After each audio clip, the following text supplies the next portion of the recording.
Chapter 26 of Oliver Twist, in which a mysterious character appears upon the scene, and many things inseparable from this history are done and performed.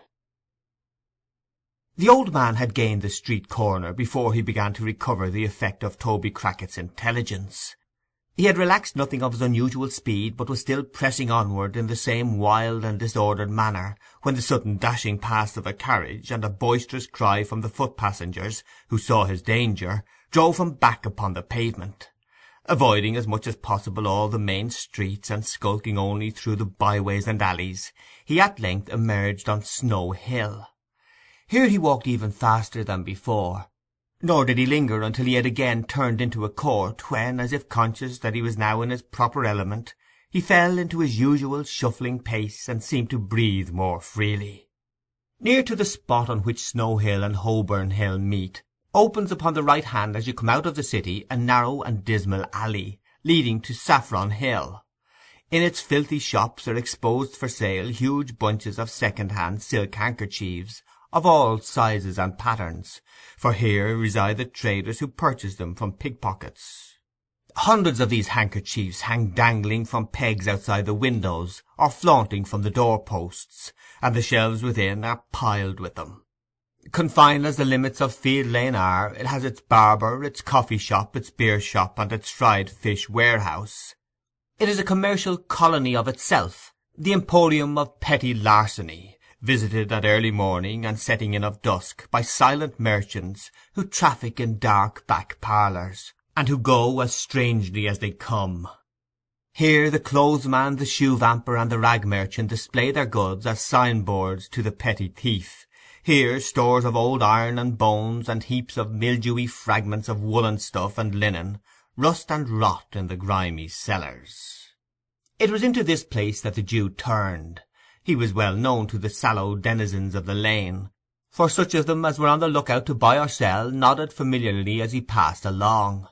He replied to their salutations in the same way, but bestowed no closer recognition until he reached the further end of the alley, when he stopped to address a salesman of small stature, who had squeezed as much of his person into a child's chair as the chair would hold, and was smoking a pipe at his warehouse door. "Why, the sight of you, Mr. Fagin, would cure the hop to me," said this respectable trader, in acknowledgment of the Jew's inquiry after his health. "The neighbourhood was a little too hot lively," said Fagin, elevating his eyebrows, and crossing his hands upon his shoulders. "Well, I've heard that complained of once or twice before," replied the trader, "but it soon cools down again. Don't you find it so?" Fagin nodded in the affirmative. Pointing in the direction of Saffron Hill, he inquired whether any one was up yonder to-night. "At the Cripples?" inquired the man. The Jew nodded. "Let me see," pursued the merchant, reflecting. "Yes, there are some half-dozen of them gone in that I knows. I don't think your friend's there." "Sykes is not, I suppose?" inquired the Jew, with a disappointed countenance. "Non est twentus, as the lawyers say," replied the little man, shaking his head and looking amazingly shy. "Have you got anything in my line to-night?" "Nothing to-night," said the Jew, turning away. "Are you going up to the Cripples, Fagin?" cried the little man, calling after him. "Stop, I don't mind if I have a drop there with you." But as the Jew, looking back, waved his hand to intimate that he preferred being alone, and moreover, as the little man could not very easily disengage himself from the chair, the sign of the Cripples was, for a time, bereft of the advantage of Mr. Lively's presence. By the time he had got upon his legs the Jew had disappeared, so Mr. Lively, after ineffectually standing on tiptoe, in the hope of catching sight of him, again forced himself into the little chair, and exchanging a shake of the head with a lady in the opposite shop, in which doubt and mistrust were plainly mingled, resumed his pipe with grave demeanour. The Three Cripples, or rather the Cripples, which was the sign by which the establishment was familiarly known to its patrons, was the public house in which Mr. Sykes and his dog have already figured. Merely making a sign to a man at the bar, Fagin walked straight upstairs, and opening the door of a room, and softly insinuating himself into the chamber, looked anxiously about, shading his eyes with his hand as if in search for some particular person.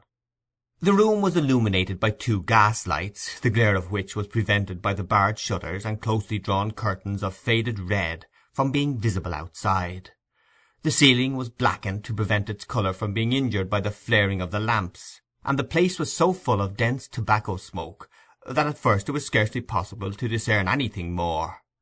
By degrees, however, as some of it cleared away through the open door, an assemblage of heads, as confused as the noises that greeted the ear, might be made out, and as the eye grew more accustomed to the scene, the spectator gradually became aware of the presence of a numerous company, male and female, crowded round a long table, at the upper end of which sat a chairman with a hammer of office in his hand, while a professional gentleman with a bluish nose and his face tied up for the benefit of a toothache presided at a jingling piano in a remote corner. As Fagin stepped softly in, the professional gentleman, running over the keys by way of prelude, occasioned a general cry of order for a song, which having subsided, a young lady proceeded to entertain the company with a ballad in 4 verses, between each of which the accompanist played the melody all through as loud as he could. When this was over, the chairman gave a sentiment, after which the professional gentleman on the chairman's right and left volunteered a duet, and sang it with great applause. It was curious to observe some faces which stood out prominently from among the group. There was the chairman himself, the landlord of the house, a coarse, rough, heavy-built fellow, who, while the songs were proceeding, rolled his eyes hither and thither, and seeming to give himself up to joviality, had an eye for everything that was done, and an ear for everything that was said, and sharp ones too. Near him were the singers, receiving with professional indifference the compliments of the company, and applying themselves in turn to a dozen proffered glasses of spirits and water, tendered by their more boisterous admirers, whose countenances, expressive of almost every vice in almost every grade, irresistibly attracted the attention by their very repulsiveness. Cunning, ferocity, and drunkenness in all its stages were there in their strongest aspect, and women, some with the last lingering tinge of their early freshness almost fading as you looked, others with every mark and stamp of their sex utterly beaten out, and presenting but one loathsome blank of profligacy and crime, some mere girls, others but young women, and none past the prime of life, formed the darkest and saddest portion of this dreary picture. Fagin, troubled by no grave emotions, looked eagerly from face to face while these proceedings were in progress, but apparently without meeting that of which he was in search. Succeeding at length in catching the eye of the man who occupied the chair, he beckoned to him slightly, and left the room as quietly as he had entered it. "What can I do for you, Mr. Fagin?" inquired the man, as he followed him out to the landing. "Won't you join us? They'll be delighted, every one of 'em." The Jew shook his head impatiently, and said in a whisper, "Is he here?" "Now," replied the man. "And no news of Barney?" inquired Fagin. "None," replied the landlord of the Cripples, for it was he. "He won't stir till all's safe.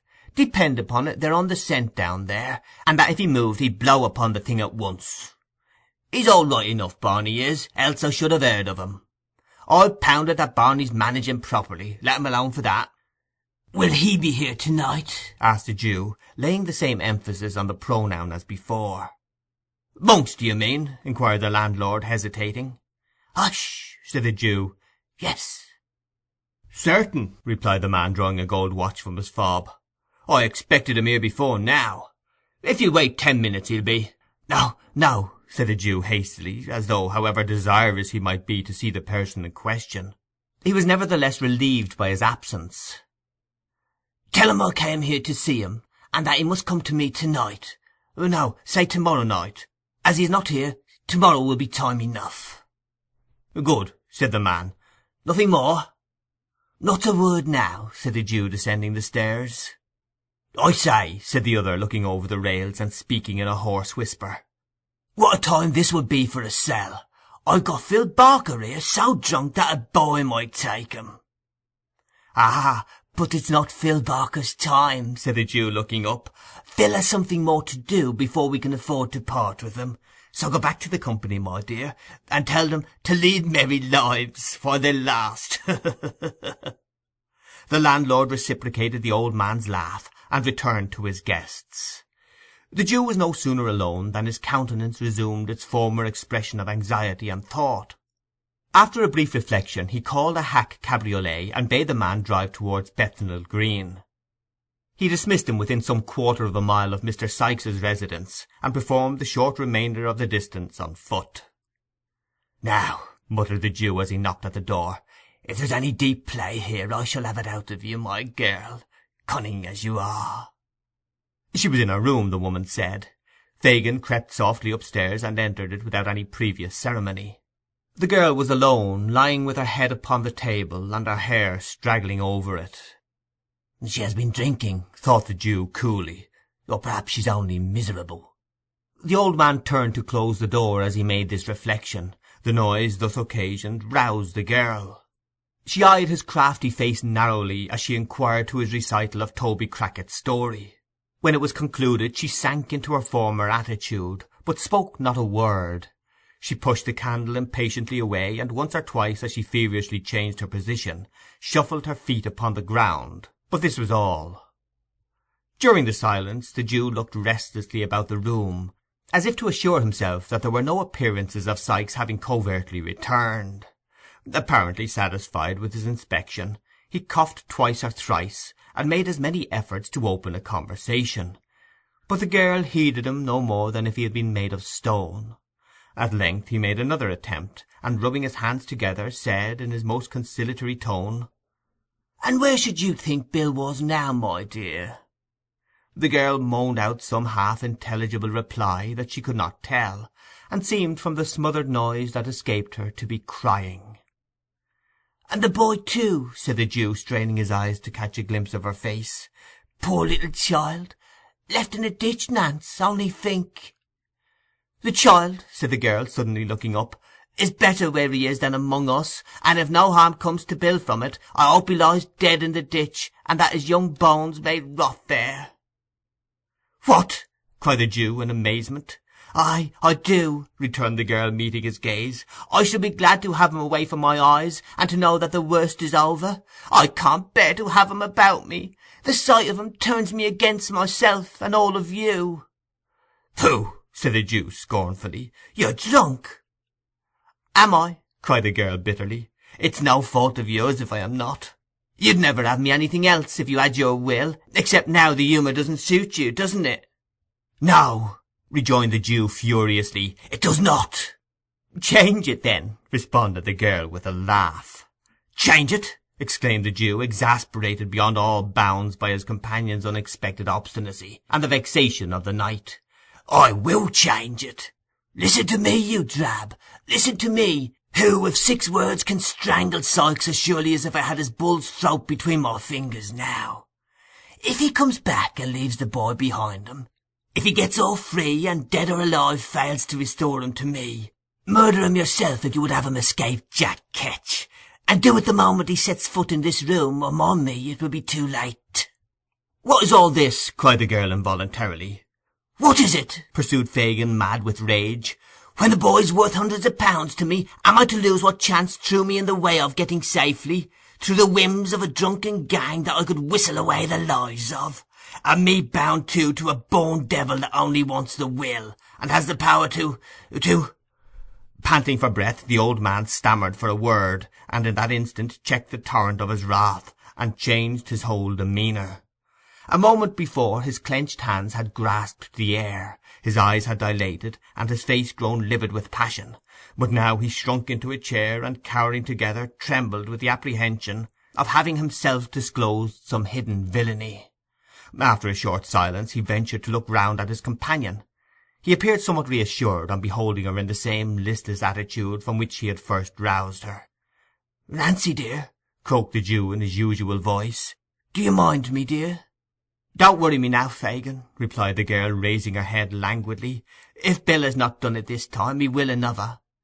He has done many a good job for you, and will do many more when he can, and when he can't, he won't, so no more about that."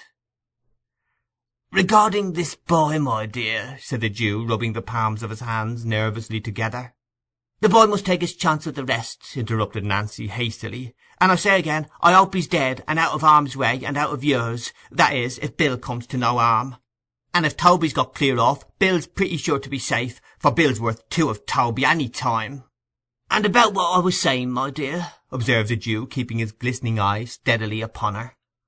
"You must say it all over again, if it's anything you want me to do," rejoined Nancy. "And if it is, you had better wait till to-morrow. You put me up for a minute, but now I'm stupid again." Fagin put several other questions, all with the same drift of ascertaining whether the girl had profited by his unguarded hints. But she answered them so readily, and was withal so utterly unmoved by his searching looks, that his original impression of her being more than a trifle in liquor was confirmed. Nancy, indeed, was not exempt from a failing which was very common among the Jew's female pupils, and in which, in their tenderer years, they were rather encouraged than checked. Her disordered appearance, and the wholesale perfume of Geneva which pervaded the apartment, afforded strong confirmatory evidence of the justice of the Jew's supposition, and when, after indulging in the temporary display of violence above described, she subsided first into dulness and afterwards into a compound of feelings, under the influence of which she shed tears one minute, and the next gave utterance to various exclamations of "Never say die," and diverse calculations as to what be the amount of the odds so long as a lady or gentleman was happy, Mr. Fagin, who had had considerable experience of such matters in his time, saw with great satisfaction that she was very far gone indeed.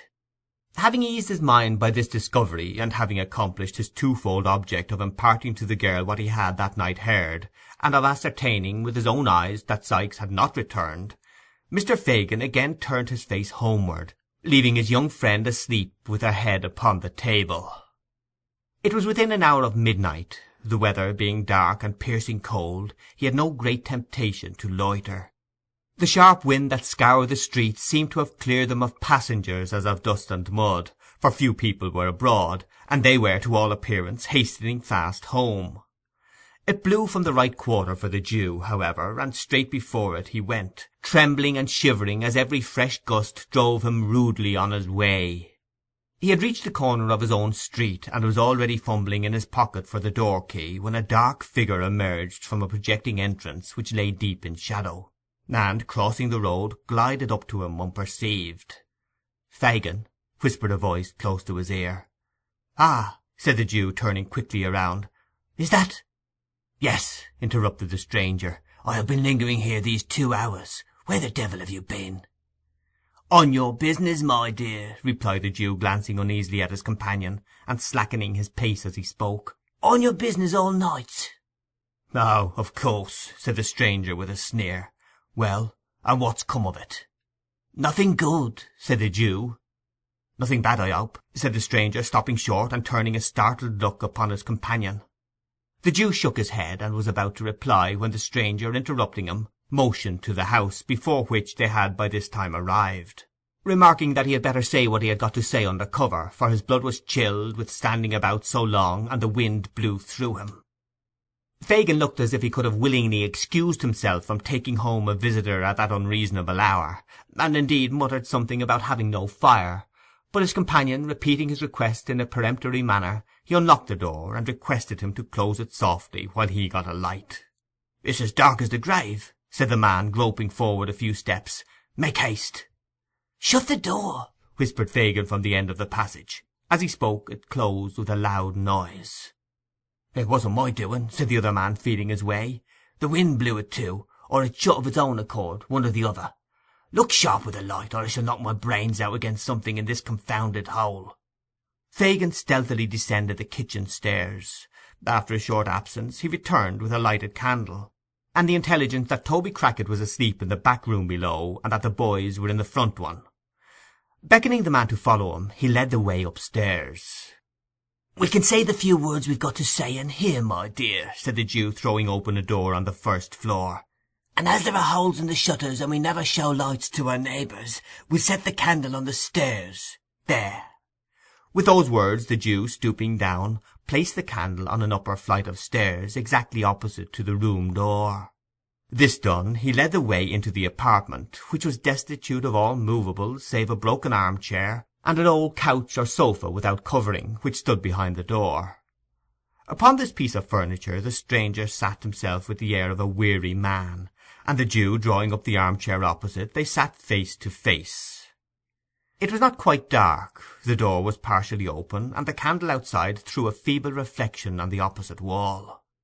They conversed for some time in whispers, though nothing of the conversation was distinguishable beyond a few disjointed words here and there.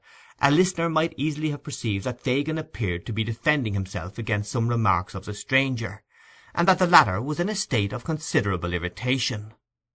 They might have been talking thus for a quarter of an hour or more, when Monks, by which name the Jew had designated the strange man several times in the course of their colloquy, said, raising his voice a little, "I tell you again, it was badly planned. Why not have kept him here among the rest, and made a sneaking, snivelling pickpocket of him at once?" "Only hear him!" exclaimed the Jew, shrugging his shoulders. "Why, do you mean to say you couldn't have done it if you'd chosen?" demanded Monks sternly. "Haven't you done it with other boys scores of times? If you had had patience for a 12-month at most, couldn't you have got him convicted, and sent safely out of the kingdom, perhaps for life?" "Whose turn would that have served, my dear?" inquired the Jew humbly. "Mine," replied Monks. "But not mine," said the Jew submissively. "He might have become of use to me.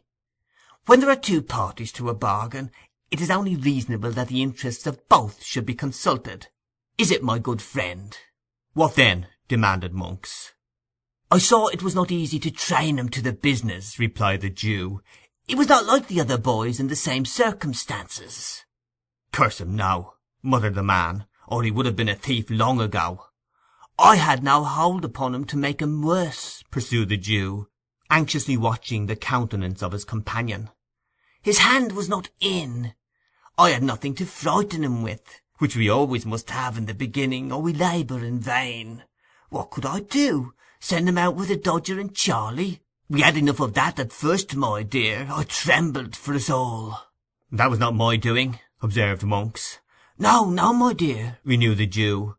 "And I don't quarrel with it now, because if it had never happened, you might never have clapped eyes upon the boy to notice him, and so led to the discovery that it was him you were looking for.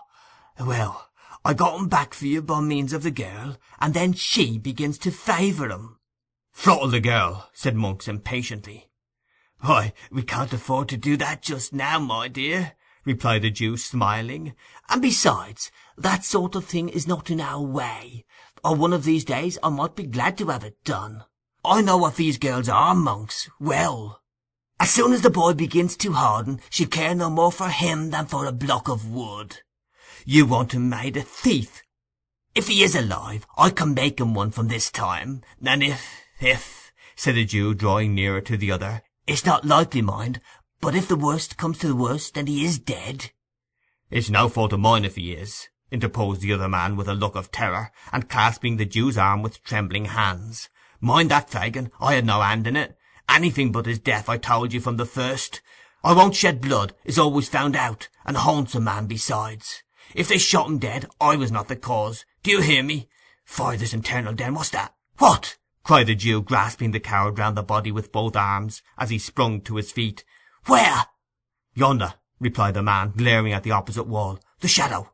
I saw the shadow of a woman in a cloak and bonnet pass along the wainscot like a breath." The Jew released his hold, and they rushed tumultuously from the room. The candle, wasted by the draught, was standing where it had been placed. It showed them only the empty staircase and their own white faces. They listened intently. A profound silence reigned throughout the house. "It's your fancy," said the Jew, taking up the light and turning to his companion. "I'll swear I saw it," replied Monks, trembling. "It was bending forward when I saw it first, and when I spoke it darted away." The Jew glanced contemptuously at the pale face of his associate, and telling him he could follow if he pleased, ascended the stairs. They looked into all the rooms. They were cold, bare, and empty. They descended into the passage, and thence into the cellars below. The green damp hung upon the low walls. The tracks of the snail and slug glistened in the light of the candle, but all was still as death. "What do you think now?" said the Jew, when they had regained the passage. "Besides ourselves, there's not a creature in the house except Toby and the boys. They're safe enough. See here." As a proof of the fact, the Jew drew forth 2 keys from his pocket, and explained that when he first went downstairs he had locked them in to prevent any intrusion on the conference. This accumulated testimony effectually staggered Mr. Monks. His protestations had gradually become less and less vehement as they proceeded in their search without making any discovery, and now he gave vent to several very grim laughs, and confessed it could only have been his excited imagination. He declined any renewal of the conversation, however, for that night, suddenly remembering that it was past 1 o'clock. And so the amiable couple parted.